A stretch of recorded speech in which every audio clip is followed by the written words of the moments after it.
Desde La Línea Podcast y su creador, Luis M. Rodríguez, no se hacen responsables por las opiniones, expresiones, comentarios o puntos de vista expresados por los participantes o invitados. Bienvenidos al podcast Desde la Línea.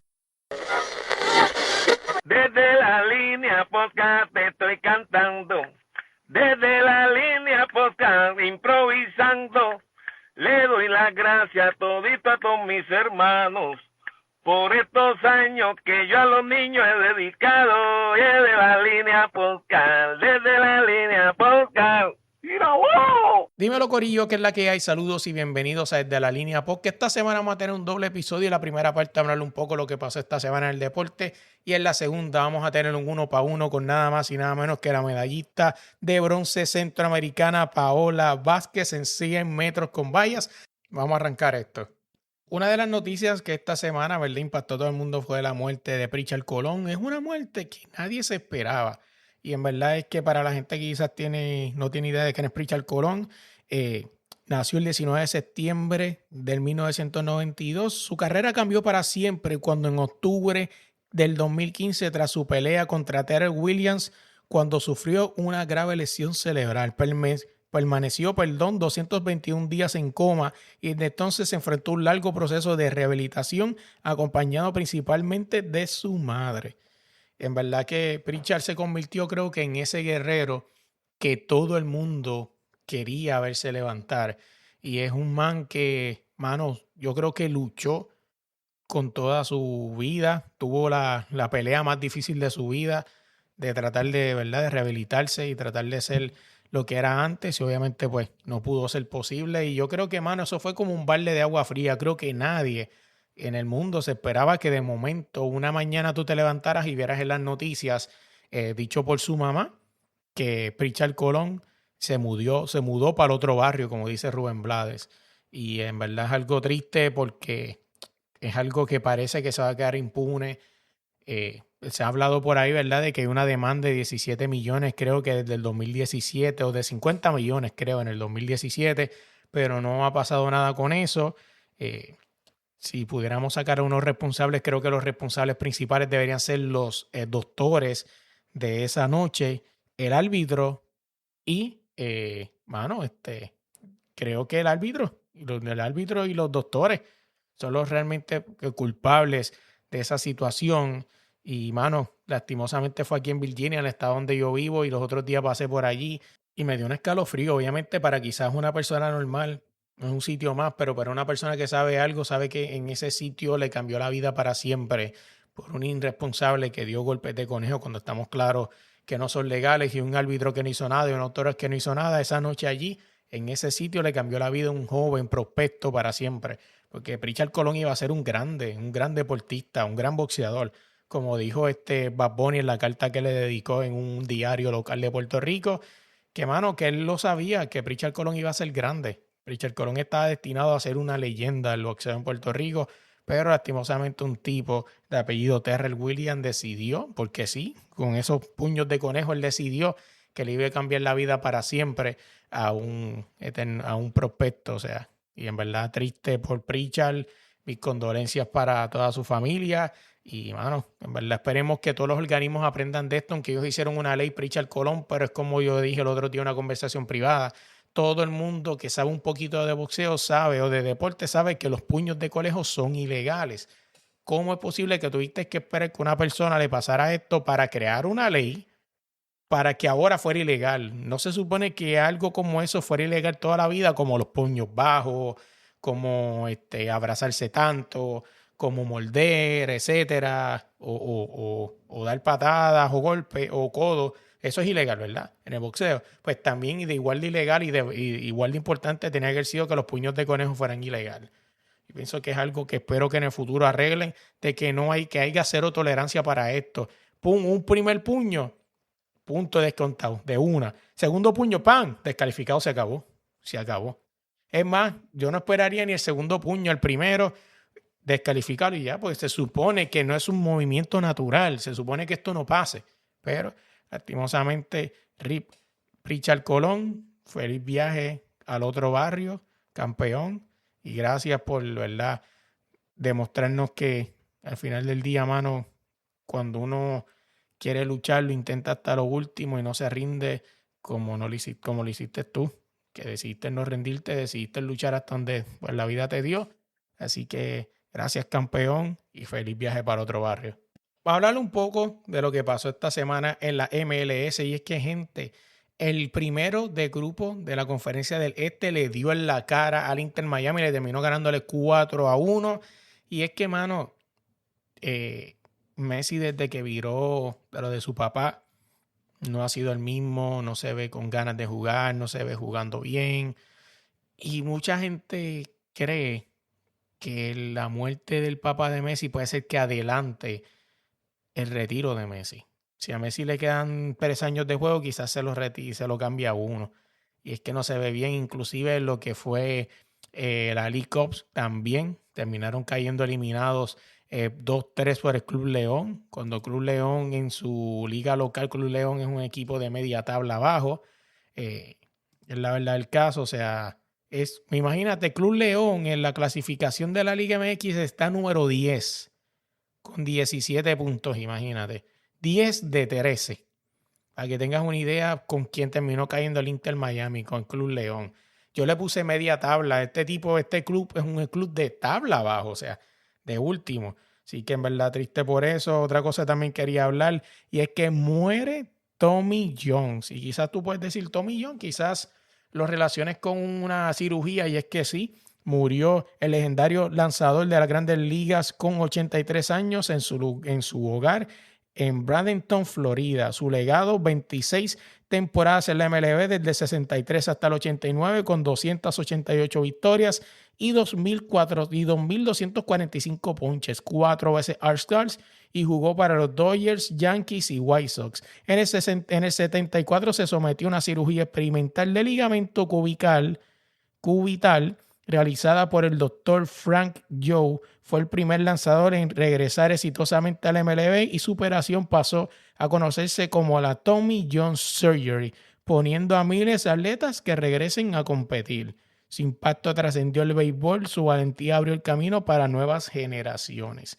Y es para que tú veas, si tenías alguna duda de por qué la cirugía se llama Tommy John Surgery, es que básicamente él fue quien se metió a la cirugía experimental y resultó ser exitosa, así que por ser el primero le terminaron poniendo su nombre Tommy Jones. Así que Tommy, feliz viaje para el otro barrio y gracias por el legado que dejaste, y en verdad que es un de estos deportistas que cuando se mueren siempre van a ser recordados, y mucho más él por la cirugía tan exitosa que se logró en él, que fue experimentar en su momento, y ahora ayuda mucho más a virar en su ritmo como lo eran antes de lesionarse. Oye, y antes de irnos a la segunda parte del podcast, le voy a dejar aquí una noticia loca. Dice, una empresa japonesa crea cabina de refrigeración inspirada en máquinas expendedoras para combatir el calor. Dice, la empresa de refrigeración SDRS y el distribuidor industrial Trusco Nakayama lanzaron en el mercado japonés de la Don Himen Box, una cabina individual de enfriamiento corporal, como hace falta eso en Estados Unidos y en Puerto Rico, diseñada para mitigar los efectos del calor extremo. La habitación busca reducir el riesgo de hipotermia entre trabajadores de fábricas, obras de construcción y transeúntes en espacios públicos durante los meses estivales, cuando las temperaturas en el país asiático superan los 40 grados Celsius, inspirada en la forma y el tamaño de una de las clásicas máquinas expendedoras de bebidas. Esta unidad portátil mantiene una temperatura interior constante de 15 grados Celsius. Una vez que la persona ocupa la silla integrada, el sistema expulsa aire climático a 5 grados hacia la cabeza, el cuello, los hombros y la espalda, con el fin de otorgar un alivio térmico de inmediato. Dime tú cuántos quisieran una maquinita de esta con el calor extremo que está haciendo en Estados Unidos y en Puerto Rico. Por favor, mándame 2. Oye, no se me vayan, que muchos de ustedes están aquí para esta segunda parte con el 1-para-1 con nada más y nada menos que la medallista de bronce centroamericana, Paola Vázquez. Llévatelo. Esta semana tenemos con nosotros, oye, ella es la medallista de bronce en los centroamericanos. Vamos a hablar un poco de su carrera, vamos a hablar un poco de cómo inició toda esta vuelta en este deporte, y es nada más y nada menos que Paola Vázquez. ¿Cómo estás? Hola, todo muy bien, ¿y tú? Todo bien, todo bien. Siempre me encanta arrancar los podcasts con esta pregunta que era el debate de todo. ¿Y quién es Paola Vázquez? Perdón, ¿no te escuché? ¿Quién es Paola Vázquez? Pues mira, Paola Vázquez es una atleta nacida, criada y desarrollada en Puerto Rico, en los 100 metros vallas. Es la primera mujer que rompió la barrera de los 13 segundos, que fue nacida, criada y desarrollada acá en Puerto Rico. Sabes que tenemos a Yasmín Camacho Quinn, que es nuestra recordista olímpica y nuestra medallita de oro olímpica. Así que estar de tú a tú en ese nivel y ser parte de la historia con ella sí, me hace sentir orgullosa. Y yo creo que es bien interesante, ¿verdad? Siempre se da como quizás ese, cuando se dice, ¿verdad? Que en este caso tú rompiste ese récord, pero cuando se dice que fue criada y desarrollada en el país, como que le da un toque especial, ¿no? Porque al final del día es como que no es quitándole mérito a los que vinieron de afuera y lo hicieron, pero, ¿verdad? Quizás con lo que tenemos, pues también podemos demostrar que podemos estar a ese nivel. Se puede, lo podemos lograr, lo podemos ver en estos Juegos Centroamericanos que pasaron la semana pasada, los distintos eventos. En la meta eran 100 medallas, llegamos a 124 medallas, así que podemos ver que pues, el deporte en Puerto Rico se ha estado desarrollando, ha estado creciendo y pues vamos ahí enfrentándonos tú a tú con, con los grandes exponentes del deporte y demostrando que sí, que podemos ser parte de ellos.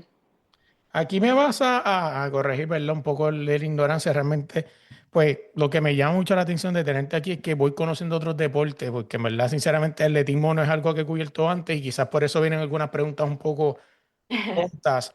Pero la primera pregunta es, o sea, en los centroamericanos, al tú ganar quizás los podios o algo así, ¿te da un avance para llegar a los panamericanos o tienes que coger otro torneo diferente para llegar a ese nivel?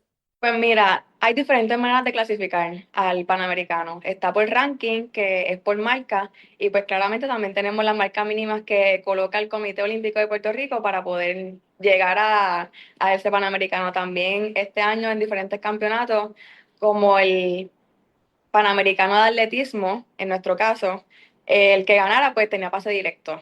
Igualmente en los centroamericanos hubo algunas disciplinas y algunos eventos en particulares que si ganaban también tenían pase directo a Lima 2027. Que es algo bien interesante, ¿verdad? Porque como que he visto que hay deportes que sí, que depende, ¿verdad? Las cosas, si ganas campeonato ya vas directo a los Panamericanos, hay otros que pues tienes que hacer otros torneos diferentes, algo que siempre he visto como que interesante porque le da un toque diferente a la competencia, no es que las demás no sean importantes, pero esta es como que si gano campeonato, me voy para los Panamericanos ya de Cada una. deporte, como uno dice, pone sus reglas para llegar a tal escenario, a tal campeonato. Y pues el de nosotros pues nos tocó este año, que son los rankings, marcas mínimas del comité, que tienen que estar ambas, no por solamente estar en el ranking di- dice que vamos a estar en los Juegos Panamericanos, sino que hay que hacer la marca mínima establecida por el Comité Olímpico más estar dentro del ranking cuando cierre este ranking como tal. Que eso es otra cosa, ¿verdad? Que no es que estés en el ranking o es que lo rozaste o estuviste un mes, no, no, tienes que cerrar el ranking ahí. Adentro, sí. Cuando hagas el corte tienes que estar dentro de los estipulados para el evento porque cada evento tiene también su espacio. En mi evento por lo general son 12 espacios nada más. En eventos como el maratón pues podrían ser unos pocos más. Pero por eso es que es un poco más complicado entrar a estos campeonatos. Siempre, siempre en tu vida, siempre fue 100 metros con valla o hiciste alguna cosa diferente en el Mira, camino. cuando pequeña yo hacía, me encanta, desde pequeña siempre me han gustado todos los deportes, la realidad. En la escuela hacía cuica, baloncesto, voleibol, de todo, pero en sí, sí hacía natación y ballet, en conjunto también de atletismo. Pues ya llegó un momento que mi mamá estaba un poquito azotada de lado a lado y Hija, tienes que coger uno. tiene que escoger uno y pues me decidí por el atletismo. ¿Y cómo llegó el atletismo a tu vida? O sea, porque sí, o sea, para la gente que quizás no escucha de otras partes del mundo, ¿verdad? Podemos hablar de Puerto Rico, yo soy de Puerto Rico, ella también, no sabemos de otros países, pero por lo menos podemos saber que en Puerto Rico existe una clase, se llama educación física, donde te enseñan a jugar voleibol, a jugar baloncesto, o sea, desde sencillo, desde sacar la bola, tirar la bola al canasto, etcétera, y después se van, depende del semestre, pues si te gusta una cosa, pues te van dando Era por esa torneos, línea, ajá. whatever, etcétera. Pero que por eso es que casi siempre todos los boricuas, aunque fuimos malos o buenos, por lo menos hicimos deporte alguna vez en nuestra vida. Sí, jugaste baloncesto en una cancha, voleibol en otra, en una playa, cosas así siempre pasa. A nosotros siempre nos ha gustado estar recreativo y estar en el ambiente deportivo, la realidad. Entonces, ¿cómo llegó el atletismo a tu vida? Pues mira, el atletismo llegó a mi vida como entre los 8 o 10 años, yo me mudé a Bayamón y la realidad siempre me gustaba correr, pero todavía no estaba en ningún club o conocía de algún club donde pudiera estar participando. Cuando me mudo a Bayamón, una compañera de equipo después se volvió y amiga, era mi vecina de al frente y yo estoy corriendo frente a mi casa y ella me ve y me dice, tú corres como que rápido, yo estoy en un club. Y me dijo, si quieres vete al día, mi mamá me llevó al club, comencé estando también en las competencias, carreras del pavo, en los eventos de la escuela, y pues así, después de eso me decidí y me quedé en atletismo, me enamoré de. ¿Verdad que qué interesante eran esas familias que eran afortunadas que nunca tuvieron que comprar un pavo porque las chamaquitas siempre lo ganaban? Esa era yo, mi familia siempre fue esa.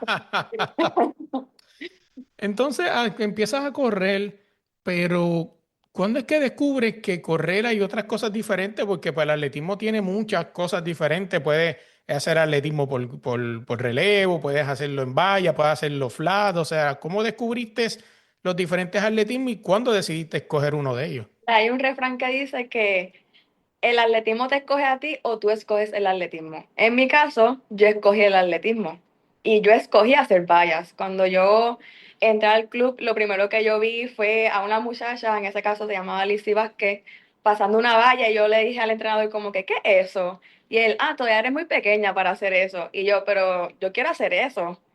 Y cuando me dijo, tienes que esperar unos años, cuando cumplí aproximadamente 12 años, que era la edad en ese momento para poder entrar a hacer vallas, porque ahora los infantiles pueden correr vallas, pero las ponen más bajitas y cosas así, pero cuando yo estaba en esa edad no había ese espacio para hacer vallas antes de esa edad. Cuando cumplí entre los 11 y 12 años, él me dijo, pues ya estás lista, ya puedes hacerlo, y me empezó a introducir en la valla y desde ahí decidí hacer el 100 con vallas. Me dices que cuando ibas creciendo, no, hasta ahora han cambiado las cosas. ¿Tú crees que ahora, verdad, desde que tú empezaste a hacerlo a los 12 años, como era old timer, ahora que estás viendo estos niños jóvenes que están creciendo, ¿tú crees que quizás fue buena idea llevarlos desde más chiquito con esta adaptación al deporte o tú crees que deberían haberse quedado en los 12 con los 12 años como cuando tú lo hiciste? No, sí, y más bien el deporte cuando uno es niño es más bien para disfrutar, para salir de la casa de manera más recreativa. Yo no diría que sería lo correcto como que empujarlos a, tienes que hacerlo de esta manera o tiene que ser así porque si no, no puedes hacerlo. Yo pienso que de una manera más recreativa para que ellos vayan teniendo esa introducción al deporte. Sí sería bueno también que se utilizara para crear buenas técnicas para que cuando sean grandes, pues sepan desenvolver mejor en el deporte o en el evento en el que elijan. Pero sí, yo pienso que tenerlo a esa edad más pequeña al final del día trae fruto. Y yo creo, ¿verdad? Que como tú dices, a las edades pequeñas yo pienso que tiene que ser así. Y, ¿verdad? No sé, yo llevo muchos años fuera de Puerto Rico, no sé si ha cambiado eso, pero sé que llevan años tratando de introducir eso en el deporte de Puerto Rico, que las categorías pequeñas sean para que se diviertan y para que aprendan, ¿no? Inclusive, no sé en qué quedó eso, pero creo que había una campaña de padres como que no esté gritando en la cancha, ni haciendo revoluciones, ni etcétera, porque al final del día un niño de 5 años, tú no sabes si va a ser Messi en el futuro, o un Isal Ball, o un Jaime Espinal, o sea, tú no sabes eso. Estos niños lo que están disfrutando y vacilando con sus panas Hay ahí que mismo. encaminarlo y apoyarlo en lo que ellos quieran desde pequeños. Si el niño quiere hacer artes, pues apóyalo, llévalo. Si después se decide por hacer deporte, pues apóyalo, llévalo, porque la realidad es que el deporte es más que deporte. El deporte te pone disciplina, te pone resiliencia, ser persistente, como que son cualidades que no solo se quedan en el deporte, sino más bien en la vida del niño para el futuro cuando sea un profesional. Y no solamente eso, que el deporte también, a veces uno solamente, ¿verdad? Con un poco de egoísmo, y lo digo desde acá, ¿verdad? Sentado en una silla, cuando ves quizás que tu equipo, tu selección pierde, pero otra gana, cuando tienes la oportunidad de que el que ganó es amigo tuyo también y ver lo tan importante que es para esa persona el sacrificio, porque al final del día uno perdió, el atleta B perdió, pero no significa que porque perdió hizo menos sacrificio que el atleta A. No, nada que ver. Como se dice, en ese momento ganó el mejor. No significa que va a ser el mejor siempre, pero en el momento que se enfrentaron ese día con con ese clima, con esas condiciones, pues fue el mejor y ganó en ese momento, pero no significa que siempre va a perder.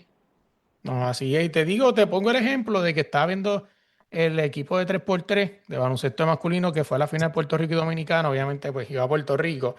Pero al ver que Puerto Rico perdió, obviamente, pues me frustró, whatever. Pues obviamente dice, coño, perdieron, whatever.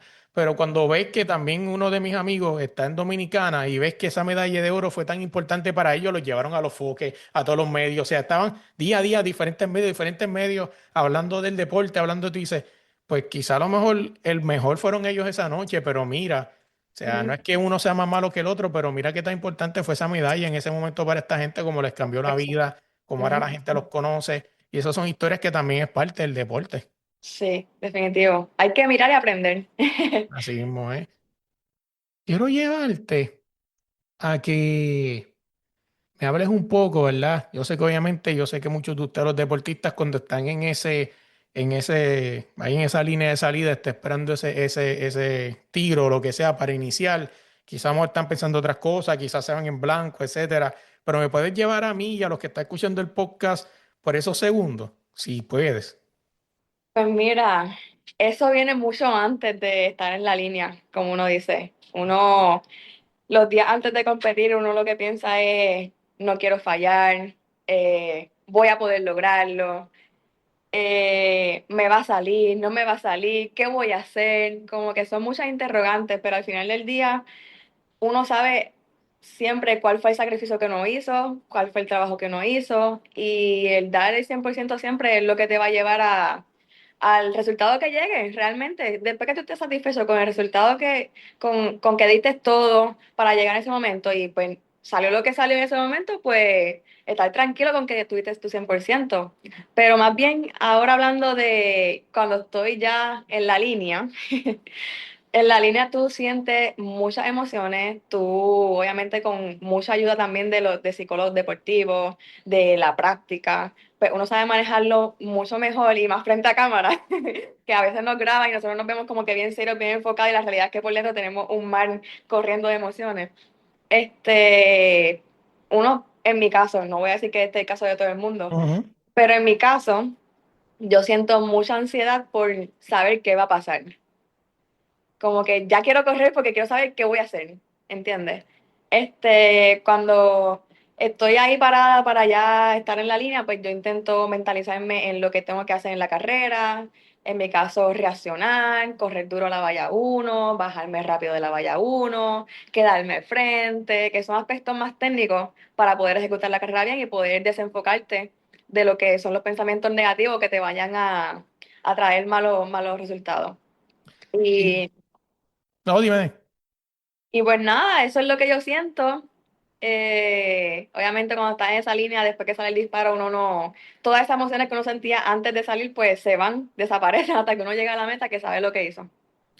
Lo interesante es, ¿verdad? Que quizás para la gente que no sabe esto, eh, el atletismo, ¿verdad? Es un deporte bien complicado. No solamente, bueno, todos los deportes son complicados, pero el atletismo tiene algo que lo hace aún más complicado y es esto de que te puedes comer el tiro.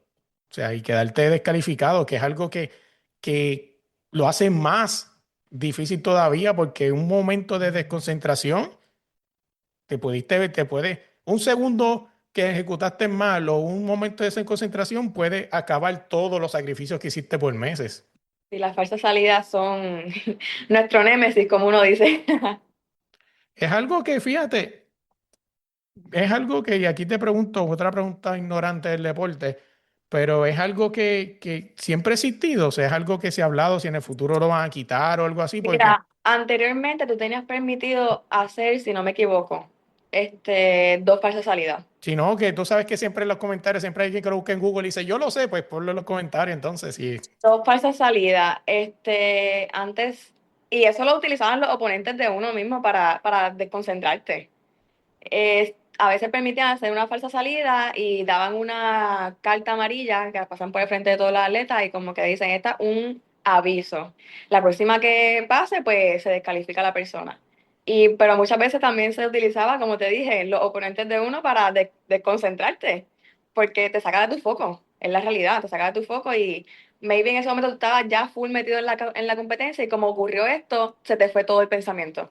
Y volver a caer en ese lugar donde tú estabas seguro para poder ejecutar, pues es complicado, es bien complicado. Pero ahora, no, ahora yo creo que no, si haces una te descalifican ya de una. Y yo creo ¿verdad? Es como tú dices, porque esta persona puede ser que lo haga agrede y quizás tenga esa fuerza mental de volver a caer en ritmo, pero al próximo eres tú y ¡boom! Te fuiste. Entonces Ujú, ya logró su cometido porque al final del día, pues él se comió el warning y él está bien, pero después te ujú, lo comiste tú y ya no hay warning, o sea, tú fuiste, te ujú, eliminaste. ujú. Sí, sí. Me dices, ¿verdad? Que hay como una cierta estrategia, ¿verdad? Que imagino que esto cambiará, depende la condición o el estilo de trabajo o, o lo que trabajaron en el camino. Pero me hablaste, ¿verdad? Y me llamó mucho la atención de que hay una especie de estrategias, ¿no? Como correr duro en la primera valla, bajarte rápido, o sea, habla un poquito de eso, de Sí, alguna eso estrategia. depende, por lo menos en el Sin Vaya, que es mi evento, claro, no puedo hablar por los demás, Sí, pero sí. depende mucho del individuo y lo que tengan en mente, o sea, sus fortalezas y sus debilidades, más bien. En mi caso, mis debilidades, y esto mucha gente lo sabe y mucha gente me lo comenta, si mejoras la valla uno pues te puede ir mucho mejor. Y yo trabajo la valla uno pero al final del día sigue siendo mi debilidad. Mi carrera es más fuerte después de la valla 3. Cuando yo me bajo de la valla 3, yo hago una remontada. Por eso es que mi carrera de centroamericano fue justo eso, una remontada, porque yo estuve cuarta toda la carrera. Cuando yo me bajé de la valla 3, de la valla 10, porque son 10 vallas, y corrí hacia la meta, fue que yo gané. Pero yo iba cuarta toda la carrera. So, esa es mi táctica de carrera. Mi táctica de carrera es intentar, sí, estar lo más cerca posible de las competidoras en la valla uno, 2 y 3 para cuando me toca a mí ejecutar mi parte fuerte, pues pueda hacer lo mío.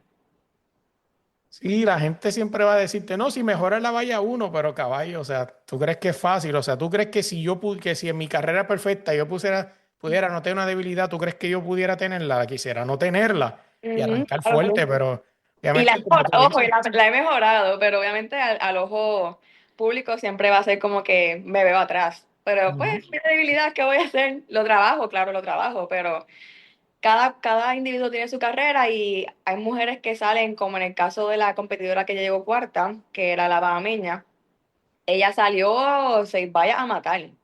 Ella iba al frente con las otras dos competidoras, con la cubana y la colombiana. Yo fue que en remontada, como yo sé que ya ese es su estilo de carrera, que ya sale duro seis vallas y después, como uno dice acá, ¿verdad?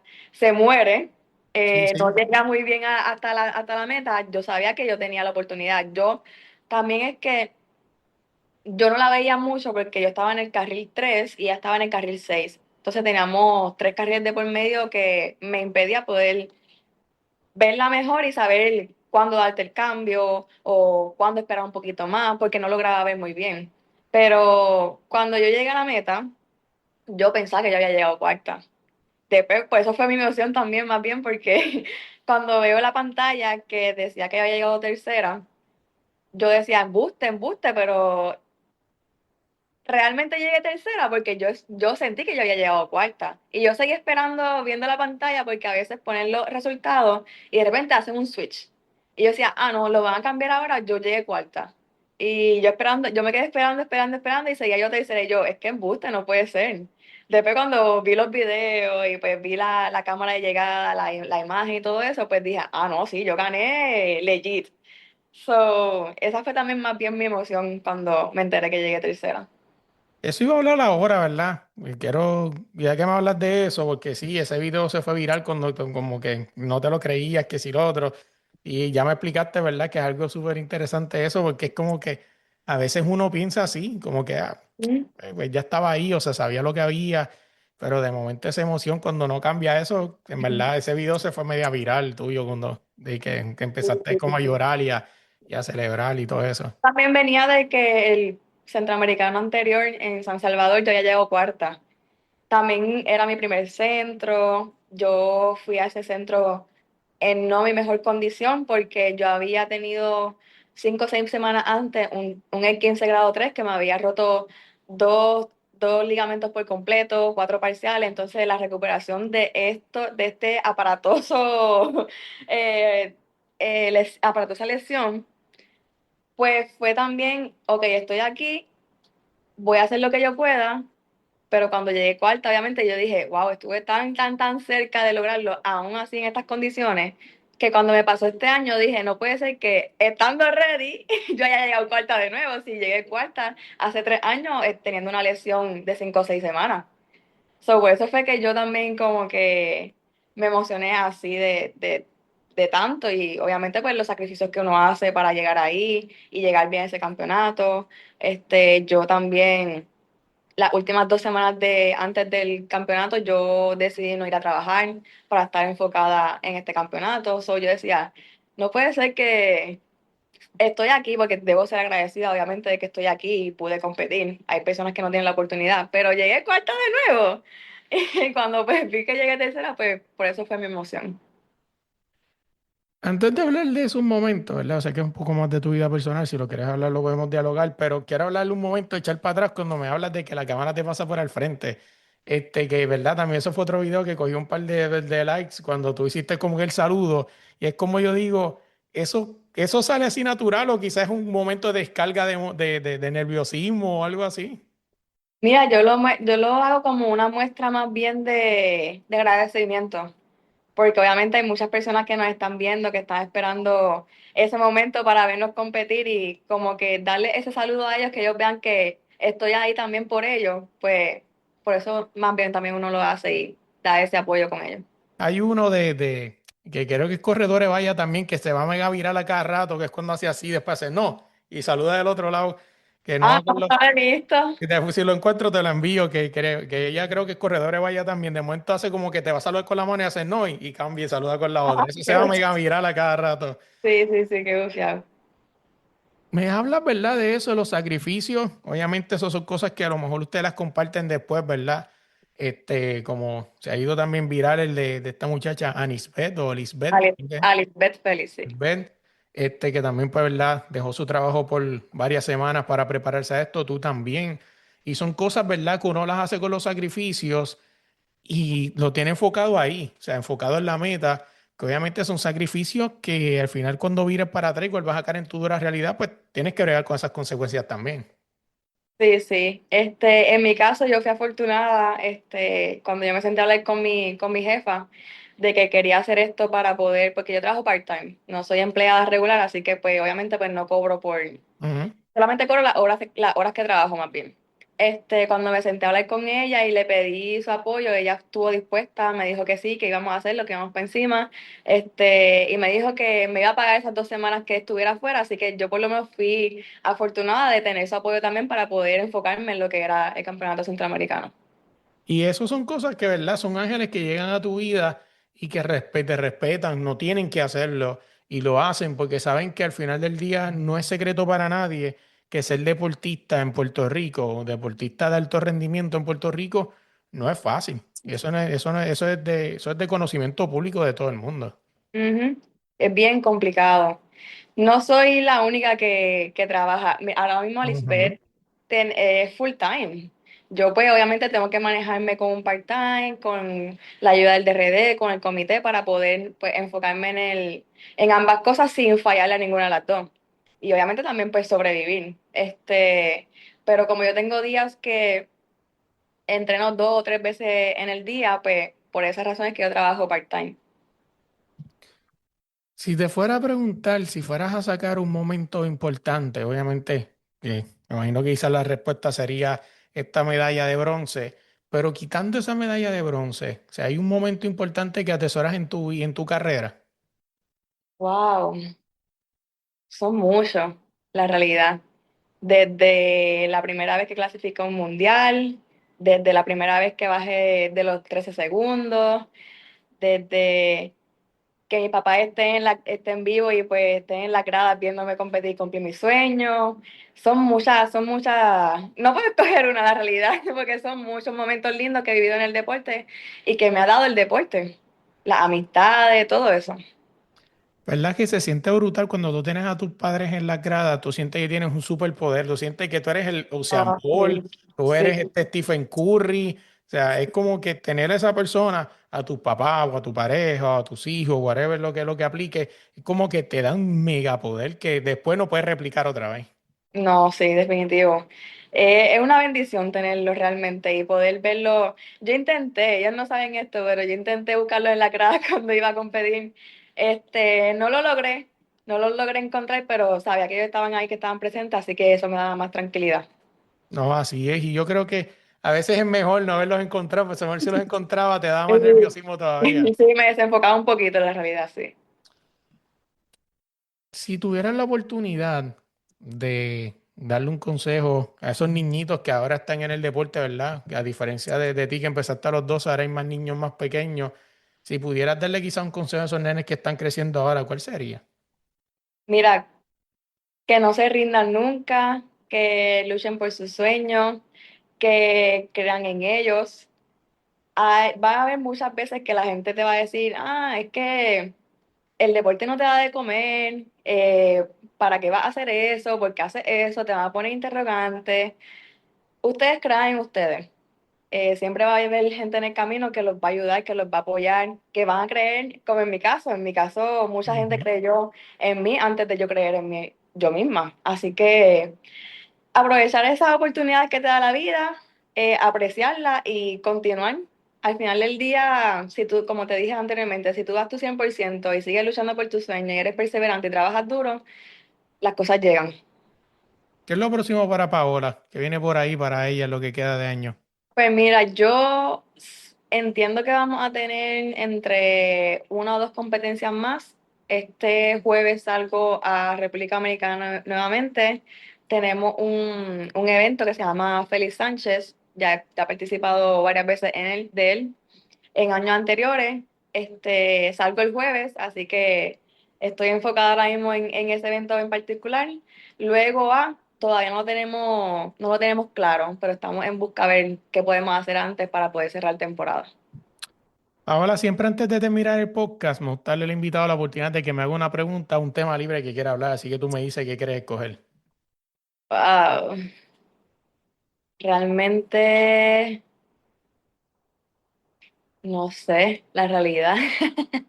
No sé lo que quieras decir, si quieres un tema que quieras hablar, que a lo mejor viste esta semana, que quieras hablar, que te digas, déjame hablar de esto, que lo vi esta semana, o no sé, lo que tú quieras. Yo quiero enviarle un mensaje Dale. a los padres más bien. Hablamos de los niños, claro, de que sigan sus sueños y todo eso, Ujú. pero también es pieza clave de que sus papás pues los apoyen y crean en ellos. Si yo no hubiera tenido ni el apoyo de mis papás, ni de mi entrenador, ni de mi nutricionista, ni de mi doctor, estaría yo aquí. Así que les exhorto a los papás que pues crean en sus niños, que los apoyen. El deporte es mucho más que solo deporte, los moldea más bien para la vida, así que los apoyen, que los lleven a esas competencias. Es sacrificado, claro, es un sacrificio brutal para los papás. Y más que estos eventos ocurren el fin de semana y los papás pues quieren descansar y todo eso, o cuando salen del trabajo tienen que llevar a los niños a entrenar y todo eso, pero más bien yo les exhorto a ellos que crean en ellos, que los apoyen y que los ayuden también a ellos creer en ellos mismos para que luchen por sus sueños y al futuro pues vean estos frutos de su esfuerzo. Y que el deporte, no solamente, no todo el mundo va a llegar, el deporte es es cruel hasta cierto punto, porque Sí. todos tienen que hacer los sacrificios, pero no todos van a ser élite, no todos van a ser campeones, no todos van a llegar lejos, quizás muchos en el camino se van a lesionar, etcétera. Pero hay algo que no importa si llegas a la élite, si te quedas en el medio, si te quedas amateur, etcétera, hay algo que el deporte le da a todo el mundo, que es la disciplina. O sea, y Ujú. la manera de trabajar en grupo, a tener que aprender a trabajar en grupo y todas estas cosas, hablar, dialogar, hacer amistades, etcétera, que yo creo que es lo que más bonito es el deporte, inclusive hasta el mismo Barcelona se los deja claro a los niños de la Masía, o sea, en nuestro equipo grande, en el Barcelona grande solamente son 15 jugadores y ustedes son 300, pero Ujú. lo que queremos es formar, más que formar jugadores élite, queremos formar buenas personas. Una Yo creo que eso persona es lo que deja el deporte. perfecta. Sí, estoy de acuerdo. Oye, Paola, quiero darte las gracias por sentarte un ratito conmigo, conocer un poco de tu historia. Éxito siempre en lo próximo que venga por ahí, lo que te quede el 2026. Y nada, gracias por la oportunidad y éxito siempre. No, gracias a ti, Luis. Fue un placer. Oye, quiero darle las gracias por llegar hasta aquí, escuchar el podcast, escuchar este episodio brutal. Oye, recuerda buscarnos en cualquier plataforma de podcast como es de la línea podcast y en Instagram como es de la línea podcast. Dale like, dale share, comparte este podcast con todo el mundo. Y si no sabes dónde puedes buscarnos, sencillo, vete a Instagram como es de la línea podcast. Danos a seguir primero que todo para seguir con la meta de seguir creciendo y llegando a otros públicos. Y ahí hay un link de Linktree que lo llevará a todos los lugares donde estamos disponibles. Búscanos en YouTube como DLP Indazán para que no te pierdas otra parte del podcast que se llama El Extendido con Melo. Son dos podcasts con la misma persona, pero son dos temas completamente diferentes, así que búscala allá en YouTube como DLP Indazán para que escuches El Extendido. Oye, usted escucha esta pista que está de fondo en este outro, es nada más y nada menos que con DJ Salva de España para el mundo. Así que oye, si necesitas una pista para tu intro, para tu outro, también para tu promo, también para tu demo, para lo que sea, escríbele a DJ Salva en Instagram y dile que vas de parte de Melo para que te trate con cariño. Shout out a DJ Salva, el mejor DJ de España. Y usted escucha, y usted ve el logo de Desde la Línea, ¿verdad que está bien bonito? Usted ve los fondos que usamos para los extendidos, también para las noticias, es nada más y nada menos que por AG Artists, es la que tiene a todo el mundo al día en Puerto Rico. Equipos de baloncesto, le hace las promos a varios equipos del BCN, así que contáctalas en Instagram como AG Artists. Y por último, pero no menos importante, gracias por la oportunidad. Recuerda darle like, darle share, compartir esto con todo el mundo y dejarnos 5 estrellas en Instagram. Que tengan buen día, se me cuidan.